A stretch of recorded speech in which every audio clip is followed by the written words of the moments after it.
Hello दोस्तों। 1947 में India का पार्टीशन होता है धर्म के नाम पर।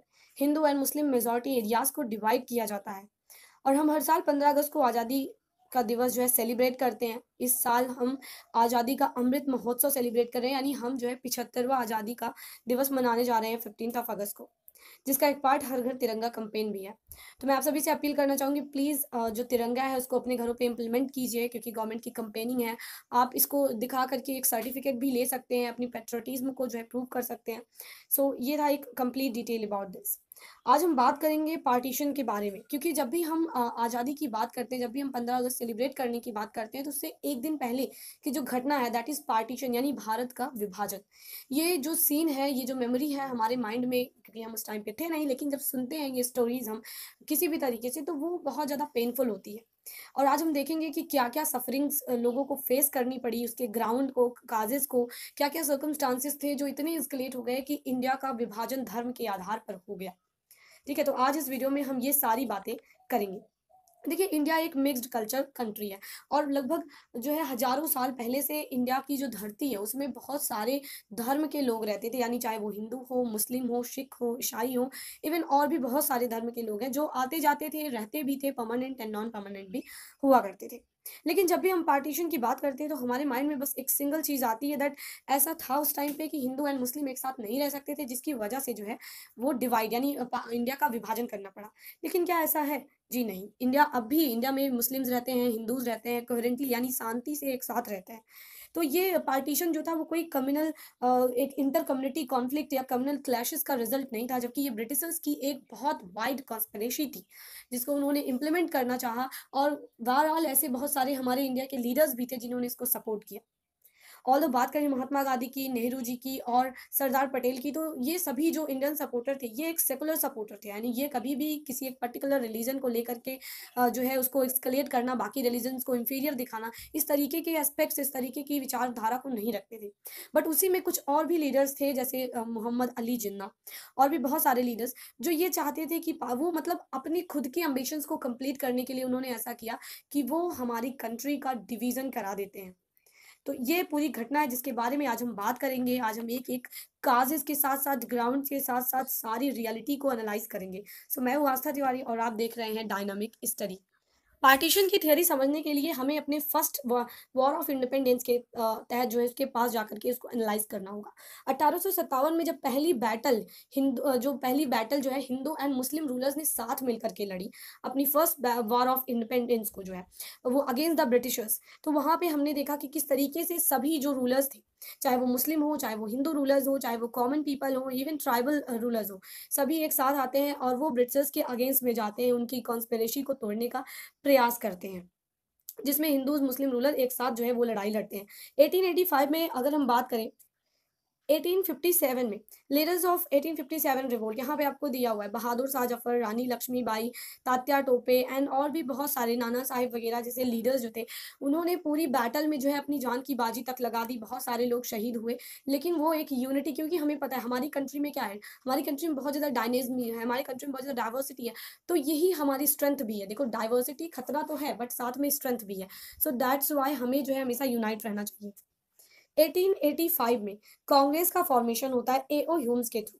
यानी एओ ह्यूम्स जो थे वो एक ब्रिटिशर्स थे, बट वो चाहते थे कि इंडिया के जो पीपल हैं उनका एक अपना मुल्क हो, यानी उनका जो मुल्क है उसे आज़ाद करवाना वो चाहते थे, हमें सपोर्ट करके।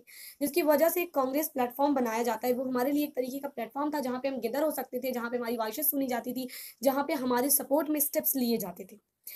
एक आज़ाद मुल्क होने के लिए जो सपोर्ट एओ ह्यूम्स ने हमें दिया था वो काफ़ी ज़्यादा कमांडेबल था। कांग्रेस की कैंपेन, रैलीज़, सिटिंग ग्रेजुअली जो है वो ब्रिटिशर्स के लिए प्रॉब्लम बनने लगी। कुछ और इसके इसी का जो है एक फ़ायदा उठाते हुए, यानी ये जो प्रॉब्लम थी उसी को उन्होंने अपने बेनिफिट में कन्वर्ट किया। और जो ब्रिटिशर्स थे उन्होंने अपना फिर से वही जो पुरानी कॉन्स्पिरेसी थी, that was divide and rule, जो उनकी स्ट्रैटेजी थी उसको इम्प्लीमेंट किया और कुछ कट्टर मुस्लिम लीडर्स को अपने साथ लिया।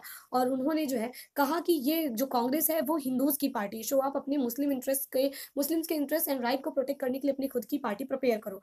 एंड एज़ अ रिज़ल्ट 1906 यानी 1906 में मुस्लिम लीग का फॉर्मेशन होता है और वो मुस्लिम्स के इंटरेस्ट एंड राइट को प्रोटेक्ट करने के लिए बनाई जाती है। इसी में बात करें एक दूसरे स्टेप की, और इसी कम्युनल ये पूरी पॉलिटिक्स थी, इसी को हवा दे दी गई मॉर्ली मिंटो रिफॉर्म में सेपरेट इलेक्टोरेट को इंट्रोड्यूस करके।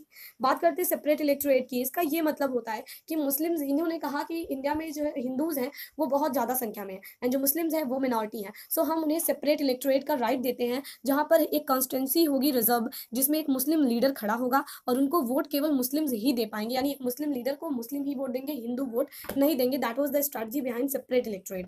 तो ये कुछ ऐसी उनकी जो है प्रिपेयर्डनेस थी, जिसके अंदर ये होता कि भारत आज़ाद होकर भी अलग थलग रह जाता, यानी इनकी जो अलग अलग रिलीजन थे हमारे, वो सेपरेट इलेक्टोरेट की मांग करते। और इसी का एक रिजल्ट था कि 1932 में जो है इन्होंने एक जो है कास्ट बेस जो है सेपरेट इलेक्टोरेट भी इंट्रोड्यूस कराने की कोशिश करी, बट एक्चुअली गांधी जी के प्रयासों से, हमारे लीडर्स के प्रयासों से ये इम्प्लीमेंट नहीं हो पाया। और ये मार्ली एंड मिंटो, ये जो इमेज आप देख रहे हैं स्क्रीन पर, ये थे उस टाइम पे viceroy and secretary of India, जिन्होंने इस रिफॉर्म को इंट्रोड्यूस किया था। सिमिलर प्रॉब्लम चलते हुए बाद में ये होता है कि 1915 में हिंदू महासभा का गठन कर दिया जाता है हिंदूज के राइट्स एंड इंटरेस्ट को प्रोटेक्ट करने के लिए। यानी देखिए 1906 से ही पूरे सर्कमस्टांसेस जो है वो बना दिए गए। पहले मुस्लिम्स की पार्टी स्टैब्लिश होती है, फिर हिंदूज को भड़काया जाता है, फिर हिंदूज में हिंदू महासभा का गठन होता है। हालांकि आज ये सभी संगठन एक सेकुलरिज्म को फॉलो करते हैं, अपने अपने विचारधाराओं को लेकर चलते हैं, बट किसी प्रकार के कम्युनल रायोट में शामिल नहीं है। अगर आप जो है किसी भी अगर आप पार्टीशन को और भी डीपली जो है पढ़ना चाहते हैं, तो आपको मैं एक बुक प्रेफर करना चाहूँगी, the great divide, the violent legacy of Indian partition by William Darlington. Okay, काफ़ी स्ट्रेटजिक बुक है एंड इसी बुक को पढ़ने के बाद मुझे बहुत ज़्यादा इंस्पिरेशन मिली, that's why I am preparing this video. फिर अब बात करते हैं स्टोरी पे, फिर से आ जाते हैं, तो फिर एक ड्रास्टिक जो इम्प्रूवमेंट देखने को मिलता है वो था 1940 में। देखिए 1940 से ही ये जो पाकिस्तान, इसके पहले जो है कम्युनल राइट्स तो चलते थे, बट एक्चुअली क्या था कि वहाँ पर जो कंडीशन थी वो इतनी स्केलेट नहीं होती थी कि कोई एक अलग नेशन की मांग कर ले। बस 1940 में यहाँ से पूरी धारणा बंदी चली गई, जहाँ पे 23 मार्च 1940 को जो है मुस्लिम लीग के द्वारा एक रेजोल्यूशन प्रेजेंट किया जाता है, जहाँ पे मुस्लिम मेजॉरिटी एरियाज को ऑटोनॉमी देने की डिमांड करी जाती है। बाद में टू नेशन थ्योरी भी मुस्लिम लीग के द्वारा इंट्रोड्यूस करी जाती है, जिसमें इंडिया को 2 सेपरेट डोमेन्स में बांटने की बात कही गई थी। एक्चुअली मुस्लिम लीग को खुद जो है वो मतलब एकदम श्योर नहीं थी कि वो जो है एक्चुअल क्या डिमांड चाहते हैं, बट इतने जल्दी जल्दी ये सर्कमस्टांसेस बने कि इंडिया का पार्टीशन होने से रुक नहीं पाया कोई भी। मुस्लिम लीग अपने आप को सोल स्पोक्समैन कहती थी मुस्लिम्स का, यानी कहती थी कि जो मुस्लिम्स हैं उनकी सारी चीज़ों को हम जो है बचा सकते हैं। यानी मुस्लिम लीग अपने आप को एक दादा वी कैन से एज कहती थी फॉर मुस्लिम्स, की अगर मुस्लिम्स का कुछ अच्छा या भला किया जा सकता है तो वो मुस्लिम लीग के द्वारा ही किया जा सकता है। बट ये सभी जिन्ना की हाई एम्बिशंस थी, जिसकी वजह से पार्टीशन हुआ। पार्टीशन के पहले नेहरू जी और गांधी जी ने जो है जिन्ना को, क्योंकि उनकी एक एस्पिरेशन थी, जैसे नेहरू जी थे, जैसे गांधी जी थे, वो इंडिया के जो है टॉप मोस्ट लीडर्स में आते थे, वैसे ही एक सेपरेट नेशन, एक मुस्लिम नेशन का हेड बनना चाहते थे मोहम्मद अली जिन्ना। हालांकि बाद में नेहरू जी के द्वारा, गांधी जी के द्वारा उन्हें जो है प्राइम मिनिस्टर की कुर्सी तक सौंप दी गई। इस पर जो है एक एग्रीमेंट बना कि भाई आप बन जाइए हमारे देश के प्राइम मिनिस्टर, बट वो एक्चुअली एक सेपरेट नेशन चाहते थे और इसकी वजह से जो है पार्टीशन हुआ। अब पार्टीशन के रिगार्डिंग कुछ एम्बिगिटीज भी देखने को मिलती है, एम्बिगिटीज यानी कुछ अस्पष्टताएं भी देखने को मिलती हैं। देखिए विभाजन के दौरान जो भी मुस्लिम्स और जो भी हिंदूज बॉर्डर क्रॉस कर रहे थे, यानी जो मुस्लिम थे वो इंडिया से पाकिस्तान में जा रहे थे, न्यूली क्रिएटेड कंट्री पाकिस्तान में, और जो हिंदूज थे और सिख थे वो जब इंडिया में आ रहे थे तो वो एक्चुअली बहुत कंफ्यूज थे and they were not sure कि वो परमानेंटली जा रहे हैं। उन्हें लगता था कि जब इन एरियाज में पीस प्रिवेल कर जाएगा, जब इन एरियाज में शांति हो जाएगी तो फिर से हम अपने घरों को वापस आ जाएंगे, लेकिन ऐसा नहीं होता है। और दूसरे इंस्टांस में बात करें तो दुनिया का सबसे बड़ा माइग्रेशन देखने को मिलता है 1947 के पार्टीशन में। मुस्लिम लीग खुद एक सॉवरियन पाकिस्तान की डिमांड पर श्योर नहीं थी कि उसे इस डिमांड का कोई नतीजा मिलेगा भी या नहीं। 1947 में कैबिनेट मिशन आता है, यानी कैबिनेट मिशन में 3 लोग थे, यानी 3 मेन लीडर्स थे एंड वो ब्रिटिशर्स थे। वो इंडिया में आते हैं, इंडिया की उनको जो है ब्रिटिश पार्लियामेंट के द्वारा से भेजा जाता है कि वो इंडिया की कंडीशन को एनालाइज करें, इनकी जो डिफरेंट लीडर्स हैं उनकी डिमांड को एनालाइज करें एंड देन जज करें कि इंडिया में कौन सा सिस्टम होना चाहिए और आज़ादी के बाद इंडिया के कितने पार्ट होंगे या इंडिया यूनाइट रहेगा। इसी को चेक करने के लिए, इनकी कंडीशंस को अप्लाई करने के लिए कैबिनेट मिशन 1946 में भारत में आता है। 3 महीने तक कैबिनेट मिशन इंडिया का हर एक मतलब इंडिया के हर एक रीजन को विजिट करता है। उसके बाद वो बताते हैं कि एक्चुअली इंडिया को 3 टायर्स डिस्ट्रीब्यूशन में जो है उसको मतलब इंडिया के पार्ट को जो है 3 टायर डिस्ट्रीब्यूशन में कन्वर्ट कर दिया जाएगा, जिसमें एक वीक सेंटर होगा, यानी जो हमारी सेंट्रल गवर्नमेंट होगी वो वीक होगी, उसके पास केवल defence, communication and foreign affair ही होंगे। और जो बाकी जो स्टेट्स हैं उनको 3 पार्ट में बांटा जाएगा। सेक्शन ए जिसमें हिंदू मेजॉरिटी स्टेट्स आएंगे, सेक्शन बी एंड सी जिसमें मुस्लिम मेजॉरिटी स्टेट्स आएंगे, और मोस्ट ऑफ पावर जो है वो स्टेट को दे दी जाएगी, यानी स्टेट के पास ऑलमोस्ट ऑटोनॉमी रहेगी कि वो अपने अनुसार अपनी पब्लिक को अपने अनुसार अपने सब्जेक्ट के लिए लॉज बना सकते हैं। ठीक है, तो इस तरीके की जो कंडीशन थी वो कैबिनेट मिशन के द्वारा दी गई। हालांकि स्टार्टिंग में इस पे नेहरू, जिन्ना और भी बहुत सारे लीडर्स जो है वो एग्री हुए, बट बाद में उन्हें ये चीज़ काफ़ी मतलब एक डिसकलेक्टिव लगी, जिसकी वजह से उन्होंने इसको जो है रिजेक्ट कर दिया। और इसके बाद जो है मोहम्मद अली जिन्ना ने अपनी पाकिस्तान की डिमांड को सप्रेस करने के लिए उन्होंने जो है कॉल कर लिया, एक क्लेरियन कॉल दिया जो है डायरेक्ट एक्शन डे के लिए।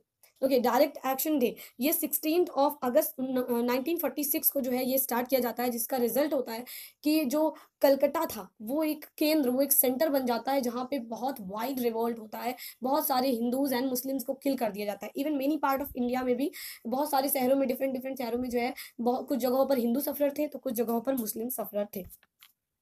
जिसके बाद जो है कांग्रेस एग्री कर जाती है पार्टीशन के लिए, क्योंकि कंडीशन बहुत बुरी हो रही थी, हिंदू मुस्लिम एक साथ रहना नहीं चाहते थे, उनके अंदर ऐसी धारणाएं भर दी गई थी। तो उसके बाद जब लोग अपनी कंडीशंस को सुधारने के लिए ब्रिटिश एडमिनिस्ट्रेटर्स के पास जाते थे तो वो कहते थे कि आप जिन्ना, नेहरू, पटेल या जो है गांधी जी के पास जाइए, क्योंकि हम जो है इस पे कोई भी निर्णय नहीं दे सकते, वो ये सारी चीज़ें कराएं। इन सभी पर एक फिल्म बनी हुई है, गर्म हवा। अब प्लीज़ इस फिल्म को देखिएगा, काफ़ी अच्छे से आपको ये सारी इन्फॉर्मेशन जो है वो बेसिकली इसमें जो है आपको बताई गई है, वहाँ से आप इसको जो है एक्चुअली समझ सकते हैं कंडीशंस क्या क्या हैं। उस टाइम पे ब्रिटेन के प्राइम मिनिस्टर थे क्लेमेंट एटली, जिन्होंने ये कहा कि इंडिया को जो फ्रीडम है, यानी जो इंडिया को इंडिपेंडेंस है, वो जून 1948 तक मिलेगी। यानी उन्होंने कहा उसके पहले दे देंगे, उसके बाद जो है उसके पहले नहीं देंगे, वहां तक यानी जून 1948 के आसपास में हम आपको फ्रीडम दे देंगे। बट एक्चुअली कंडीशंस बहुत जल्दी जल्दी कन्वर्ट होने लगी, और 3 जून 1947 को जो है रेजोल्यूशन पास किया गया, जिसको माउंट बैटन प्लान भी कहा जाता है, जिसमें भारत को 2 पार्ट में डिवाइड करने की जो स्ट्रैटेजी है वो बनाई गई, एक पाकिस्तान डोमिनियन, एक इंडियन डोमिनियन। अब बात फंसती है भारत के अलग अलग प्रिंसली स्टेट्स की। देखिए, जब भारत आज़ाद हुआ था उस टाइम पे भारत में 2 प्रकार के स्टेट थे, एक थे प्रोविंसेस और एक थे प्रिंसली स्टेट्स। प्रिंसली स्टेट्स जिनको रूलर रूल करते थे, यानी वहाँ के कुछ किंग होते थे, प्रिंसेस होते थे, नवाब होते थे और निज़ाम होते थे। और जो प्रोविंसेस थे वो ब्रिटिश डायरेक्टली रूल करते थे। तो जो प्रोविंसेस थे वो इंडिया में मर्ज हो गए, बट जो प्रिंसली स्टेट्स थे उनमें उनको एक चांस दे दिया गया, उनको ब्रिटिश के द्वारा चांस ये दिया गया। पहला चांस ये था कि आप या तो पाकिस्तान को ज्वाइन करो, सेकेंडली या तो आप इंडिया को ज्वाइन करो, थर्ड या तो आप इंडिपेंडेंट रह लो। अब ये जो थर्ड लाइन थी यानी इंडिपेंडेंट रहने की, इसकी वजह से बहुत सारे स्टेट अपने आप को एक सेपरेट नेशन बनाना चाहते थे, अपनी ऑटोनॉमी मेंटेन करना चाहते थे एज पाकिस्तान। जैसे पाकिस्तान की डिमांड जिन्ना ने की थी, वैसे बहुत सारे निज़ाम, बहुत सारे रूलर्स ने अलग अलग स्टेट की डिमांड कर डाली। अब भारत के विभाजन का मतलब भारत का कोई एक पार्टीशन नहीं, बहुत सारे टुकड़े होने वाले थे।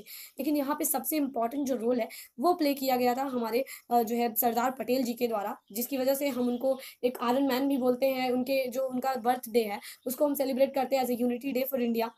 तो ये कुछ चीज़ें हैं, उस पर हम सेपरेट वीडियो में बात करेंगे। इंडिपेंडेंस की तारीख 15 अगस्त को रखी गई, जब 3 जून को 1947 को माउंट बैटन प्लान इंट्रोड्यूस हुआ।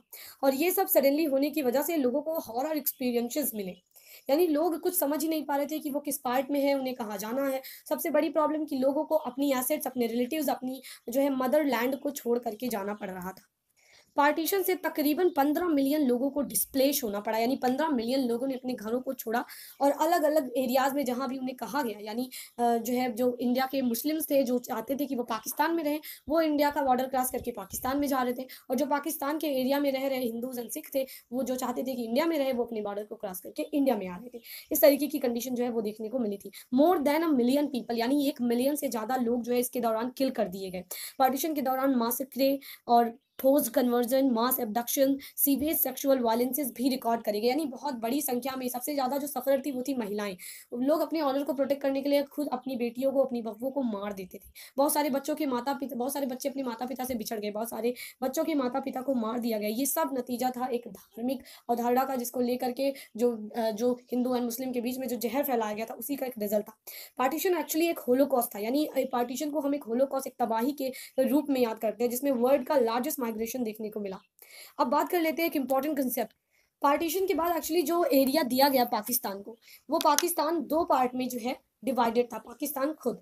एक तो था हमारा बंगाल, जहाँ पे आज हम वेस्ट बंगाल बोलते हैं, वही जो बांग्लादेश और वेस्ट बंगाल पहले जो है एक सिंगुलर पोर्शन थे। 1905 में बंगाल का विभाजन करके जो है बंगाल को east Bengal and west Bengal में बांट दिया जाता है, और आज वेस्ट बंगाल हमारा हिस्सा है, और ईस्ट बंगाल जो है वो पहले पाकिस्तान का उसको ईस्ट पाकिस्तान कहा जाता था।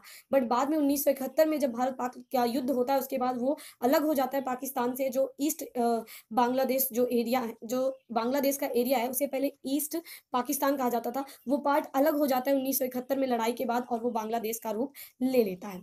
अब जो है पाकिस्तान के जो दो पोर्शन थे, east Pakistan and west Pakistan. East Pakistan जो था वो अब बांग्लादेश है, और जो वेस्ट पाकिस्तान था वो एक्चुअली अब पाकिस्तान है, जिसको हम देख रहे हैं। तो जो हमारा पंजाब का एरिया है, वो इतना बड़ा स्टेट था पंजाब, उसको दो पार्ट में डिवाइड किया गया, एंड एक पंजाब हमारे यहाँ है, और सिमिलरली एक पंजाब स्टेट जो है वो पाकिस्तान में भी है। तो पंजाब को डिवाइड करके आधा हिस्सा जो है वो पाकिस्तान को दे दिया गया। और पंजाब एंड जो है बंगाल, ये दो एरियाज थे जहाँ पे मुस्लिम की भी पॉपुलेशन बहुत ज़्यादा थी, तो उनको जो है एरियाज बॉर्डर क्रॉस कराए गए, एक बॉर्डर बना, जिसके बाद उन्हें क्रॉस करा दिया गया, और वो अलग अलग जगहों पर जो है अपने अलग अलग जहाँ भी वो रहना चाहते थे, अगर हिंदू नेशन में तो वो इंडिया में रुके। लेकिन ऐसा नहीं था। इंडिया में जब जब भारत को आज़ादी मिली, उस समय इंडिया की जो मुस्लिम पॉपुलेशन थी वो 12% थी, और अभी उनकी पॉपुलेशन जो है ऑलमोस्ट 50% होने वाली है।